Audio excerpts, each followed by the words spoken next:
Hey everyone, how's it going? Long time no talk. Another topic we'll get into it eventually. But right now, I want to talk about the Infinite multiplayer reveal that came out today. And I just want to say a couple things right off the bat. First of all, I'm incredibly excited for this game. I want it to be great. I think it will be great. It looks super fun, and I'd say the vast majority of things that I saw, I really like, and I'm super excited to check out. So this video is meant to be super constructive. It's not meant to be me hating on the game or anything like that. And the second thing that I want to say is I am very well aware that the footage that is shown is of an early build of the game. So things are going to change. They're going to be flight tests, all of that. I am 100% aware. Some of the things I mentioned might already be planned. Who knows? But those are the two disclaimers I want to get out of the way. So this video is going to be a little bit different than all the other Halo Infinite multiplayer videos that you're going to be seeing, because this one is going to be specifically me talking from a montager point of view. Montaging, making videos, whatever you want to call it for this game, is the main reason I still play Halo. And a lot of the things that I am going to talk about in this video are suggestions that I got from fellow montage makers that I talk to all the time. So I'm going to cover a lot of topics. I'm going to try and be as brief as I can while also being helpful toward people at 343 should they see this video. The first thing I want to talk about are medals. So this is the photo that a lot of montagers saw from the multiplayer reveal, and it kind of made them a little bit scared, including me. This build of Halo Infinite doesn't seem to have any sort of medals that pop up on screen. And I'm just going to go out on a limb and assume that this is because it's an early build of the game and medals are planned for the final release of the game. And while editing this video, Unishek tweeted that medals are indeed in the game. So, as I expected, but now I have to re-record my voiceover. Thanks, John. So the main thing I want to tackle is how players in general have felt about medals since Halo 4. Halo 3 and Reach are widely considered to have the best looking Halo medals. They are extremely aesthetically pleasing, they're super colorful, it feels awesome when you see one of these medals pop up on screen. And with Halo 4, they took a lot of the same style, but they moved it in kind of a different direction in a few ways. First of all, with the colors, they're not nearly as vibrant, and they're a lot smaller. They don't appear on screen nearly as long, and there are a lot more of them, which you'd think from a player expression point of view is a good thing, but I view it as a bad thing, because it just means that you're getting a lot of things that you really shouldn't be rewarded for. Like, you can get a generic kill medal in Halo 4 or Halo 5 Warzone, you know? That's not something I think the player needs to see. I think medals should be specifically for things that are hard to do and that you're meant to feel proud of when you achieve. And it looks like Infinite might have the same issue too, just based on the multiplayer reveal where the announcer screamed "no scope," which, I mean, I personally think it's better than saying snapshot, which I never understood, but I don't think there needs to be an announcement for that at all. I think the less medals, the better, and all it will really do is just make the medals that pop up on screen that much more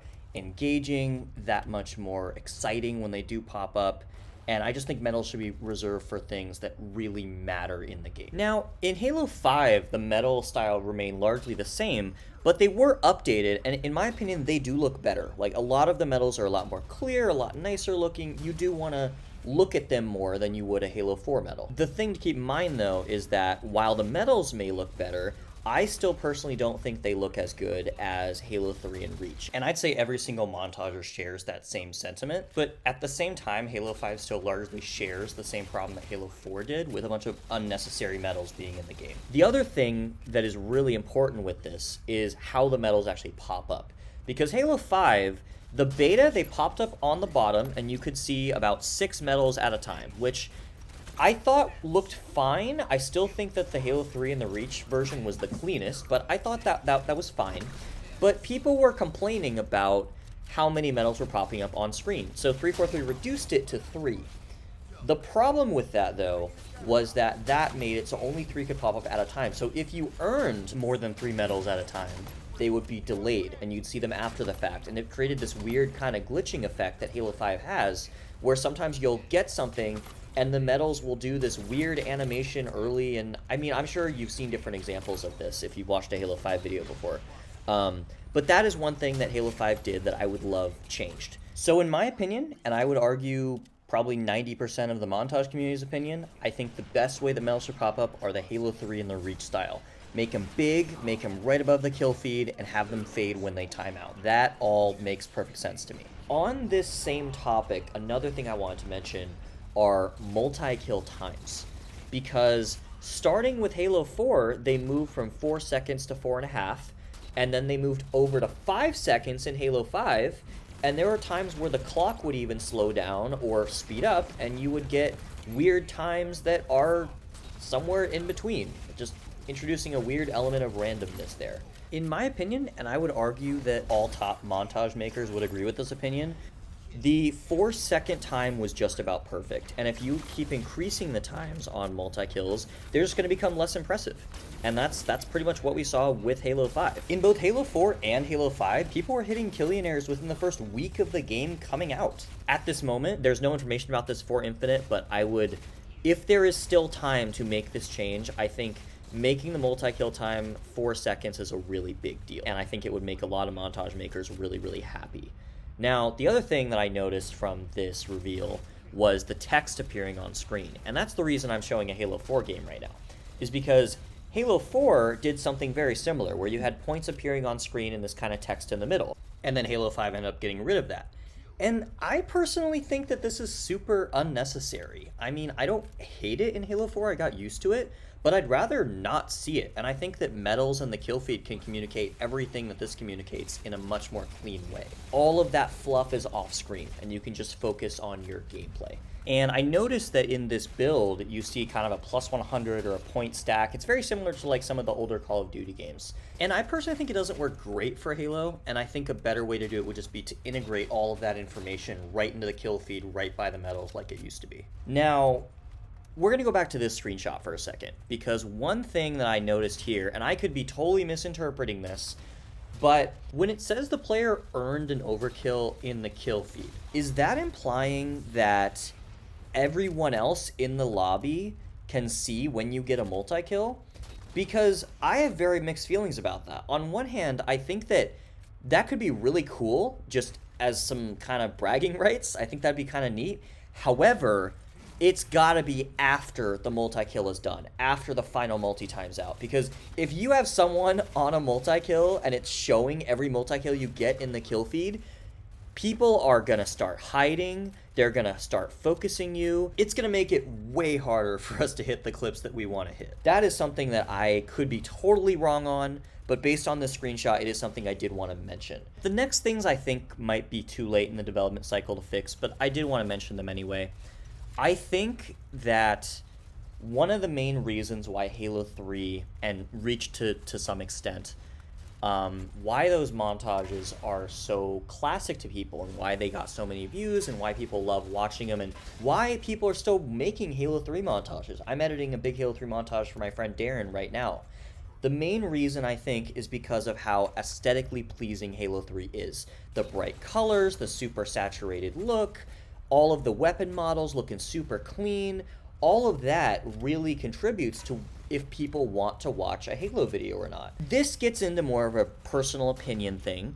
When it comes to the sniper in this game, I think it looks quite a bit better than the Halo 4 and the Halo 5 sniper. I really do. I think it looks very unique and pretty cool. But when I was gathering feedback for this video of what I should talk about, a lot of my fellow montage makers did not share that same sentiment. So it is something I did want to mention. I don't know if this is a pre-release sniper design or something, but it does look a little bit kind of unfinished in my opinion, probably because it is, but I did want to mention it here as well. And while we're talking about the sniper, I wanted to get into something else that a lot of people have been voicing their concerns on, again, since Reach actually for this one, is that the sniper needs to be harder to use.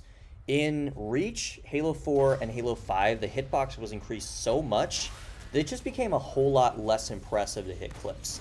And also, when Halo 3 and the other Halos in MCC went to PC, that ended up somehow increasing the aim assist or the hitbox or the magnetism, whatever, even further, where people are hitting insane stuff on PC now. And some people, like Darren, for example, always voices that it seems way too easy compared to how it was on console. So I'd love to see Infinite Sniper go back to how the Halo 3 sniper worked, where it took a lot of skill and you can get really good at it, but not everyone could pick it up and just instantly destroy with it. I think that the art style of this game looks great. I think it's a really nice mix of classic and modern style Halo. I think it looks really cool that way. But I do think the colors should be a little bit more vibrant. All the gameplay and footage I've seen kind of looks like the colors are pretty neutral. When it comes to Halo 3 and Reach, even though the Forge maps were great in Reach, whatever, Forge World was still super, super vibrant. Like, the skies were blue, the trees were green, like, it was super sunny. It was very, like, cheerful looking. And that's something this game doesn't really seem to have yet, but again, this could just be a pre-release thing, so I'm not entirely sure. Now, the next topic I want to cover has to do with weapon spawns and how they're being handled in this game. One thing that I found kind of interesting about this trailer was how 343 is marketing this as essentially these ordnance pods dropping from the sky, Halo 2 campaign style. But when I look at it, it's really the same thing that's been happening in Halo 4. In Halo 4 Big Team, weapons would drop from the sky. They'd be random, and I hope that doesn't come back, but they would drop from the sky in the same way, and they'd be labeled. And ever since this has been a thing, I have always felt that it just decreases the skill gap in the game. Players now don't have to know where weapons spawn, they just see them. And part of knowing where weapons spawn is a really big deal, and it helps kind of distinguish different skill levels of players. Now, Halo 5 took this to another level, which I hope does not return in Infinite, I can't tell yet. And that was where it would actually count down when weapons spawned. And what that led to was just a bunch of people waiting, fighting over the sniper. If someone got it, they'd betray each other. It was a whole mess, and I really hope that's something that doesn't come back into Halo Infinite. So the next things I want to cover are kind of more big picture things for the game. And the first one I want to cover is theater. And I could make a whole video about this that could be 30 minutes long. I'm very passionate about this. Theater has just gone downhill since Halo 3. It really just has. It's gotten worse every single release afterwards, and in Halo 5, it was at a point where people stopped making videos because they didn't want to use theater. And the really important bits of this that I'll just kind of boil down to are, theater needs to be easy to use, it has to have powerful tools for us to actually go in and create the kind of videos that we want to make. The gameplay has to be accurately represented. This is something Halo 5 somehow just didn't do well, and every clip that was brought into theater either was slowed down, or it was stuttery, or the shots didn't look like they lined up, or it looked like the person even had an aimbot.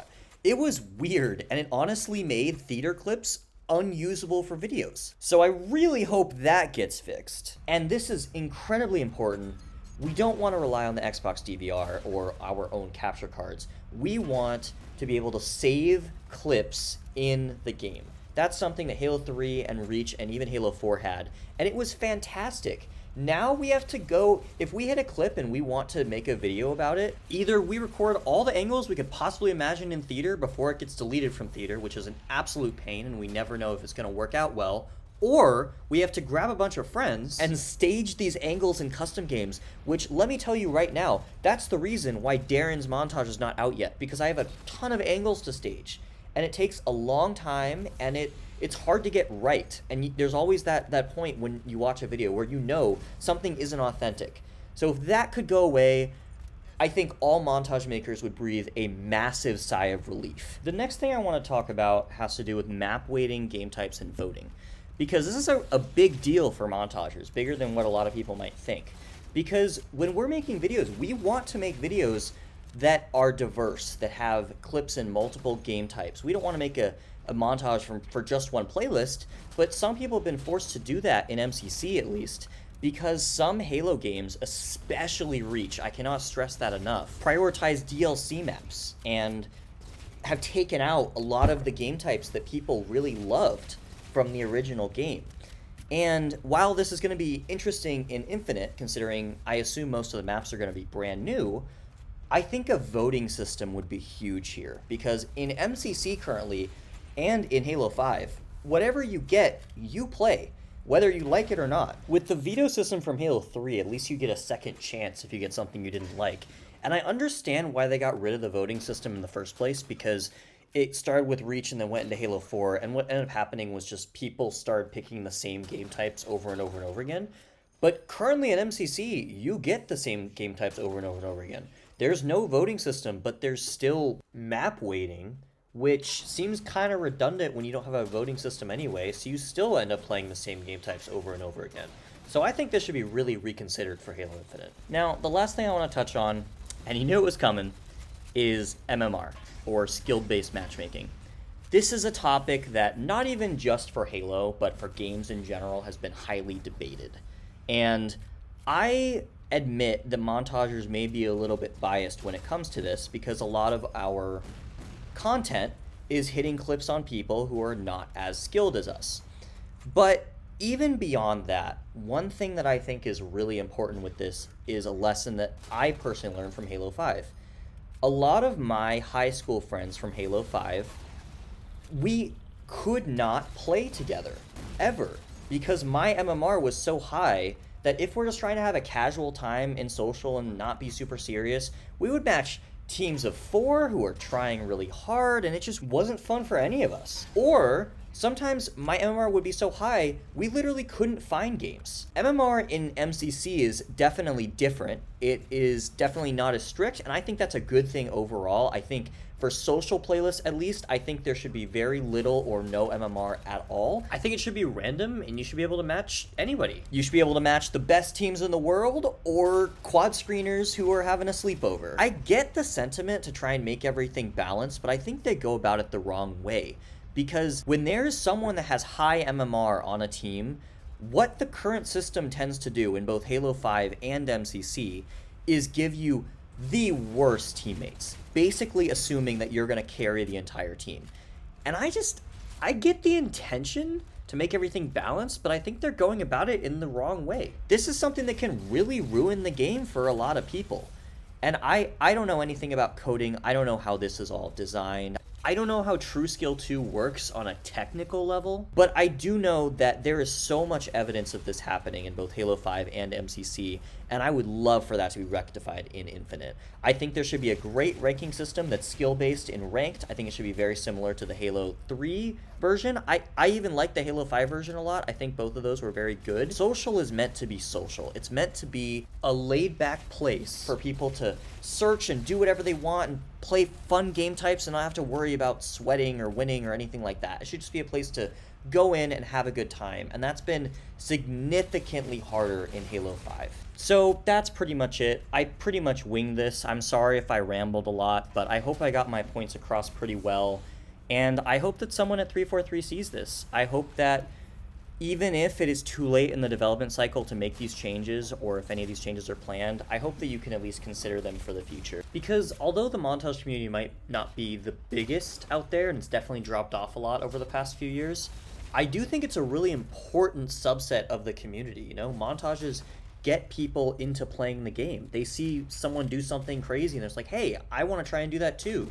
And that just breeds more content creators and more exciting content for the game. You know, there were so many great montages back in the day that people loved. All of these classic montages that everyone knows about that got so many views, I want those days back, because the truth is videos today are so much better than they were back then technically. There are amazing videos from amazing content creators still coming out. They just don't get the attention that they deserve because people kind of stopped watching montages. And I think a big reason for that is because the game wasn't as entertaining to watch. And I hope that Infinite can rectify that. So thank you guys for watching. I know this was a long one, but I appreciate you watching all the way through. And please comment below if you have any other suggestions for 343 or just your thoughts in general on what you've thought about the Infinite reveal so far and what you think this game is going to be like when it comes to a content creator point of view. So I'm super excited for this game. When it comes out, whether it's flighting or the final game, of course I'll be making videos on it and providing feedback when I can. I just wanted to make a video that's kind of a single place where all of these thoughts and feelings from the Montage community can be out there for 343 to see, so they can understand where we're coming from and potentially make changes before the game comes out. So thank you guys for watching. I appreciate it, and hopefully I'll be back with some more videos soon.